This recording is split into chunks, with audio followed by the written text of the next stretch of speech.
তোমার জন্য সুযোগ আছে। তুমি কি করো?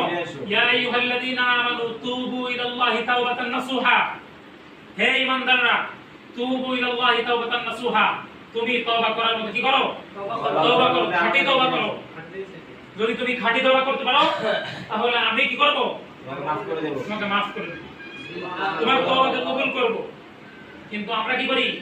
আমরা যখন বিভিন্ন এই যে সমস্ত যে অপরাধগুলোর কথা বললাম, এই অপরাধগুলো করতে করতে এক পর্যায়ে গিয়ে নিজের মধ্যে হতাশা, ডিপ্রেশন কাজ করে, স্ট্রেস কাজ করে, যার কারণে সে চিন্তা করে যে মনে হয় আমার কোনো মুক্তির সমাধান নাই, আমার পিছনে যাওয়ার সুযোগ নাই, সামনেও যাওয়ার সুযোগ নাই, সুতরাং আমার উপায় একটাই, সেটা হলো সুইসাইড।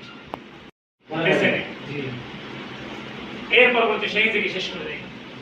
এই কাজ ভুলেও করবে না, কারণ এই জীবনটা কি আল্লাহর পক্ষ থেকে আপনার কাছে আমানত। সুতরাং এই জীবনের ব্যবহার আপনার মন মতো করলে হবে না, বরং আল্লাহ তাআলা যে গাইডলাইন দিয়েছেন, আল্লাহ তাআলা যে ইনস্ট্রাকশন দিয়েছেন, সেভাবে আপনার জীবনকে চালাতে হবে, সেভাবে নিজের জীবনকে পরিচালিত করতে হবে। তাহলে এই জীবনের সার্থকতা সফলতা হবে। আলোচনা করছিলাম যে শাবুন নাশা ফি ইবাদাতিল্লাহ, এই যে যৌবনকালের ইবাদত, এটা আল্লাহ তাআলার কাছে সবথেকে বেশি প্রিয়। ঠিক আছে? বৃদ্ধকালে আপনি চাইলে কোন একটা নেক এত সহজে করতে পারবেন না। আপনি চাইলে পাশের মসজিদে গিয়ে 5 ওয়াক্ত নামাজ কোনো সমাধান করতে পারবেন না, বিভিন্ন কারণে আপনি পারবেন না। কিন্তু যৌবনকালে আপনি যদি চেষ্টা করেন যে আমি এখন 5 ওয়াক্ত নামাজ জামাতের সাথে মসজিদে গিয়ে পড়বো, তাহলে সম্ভব।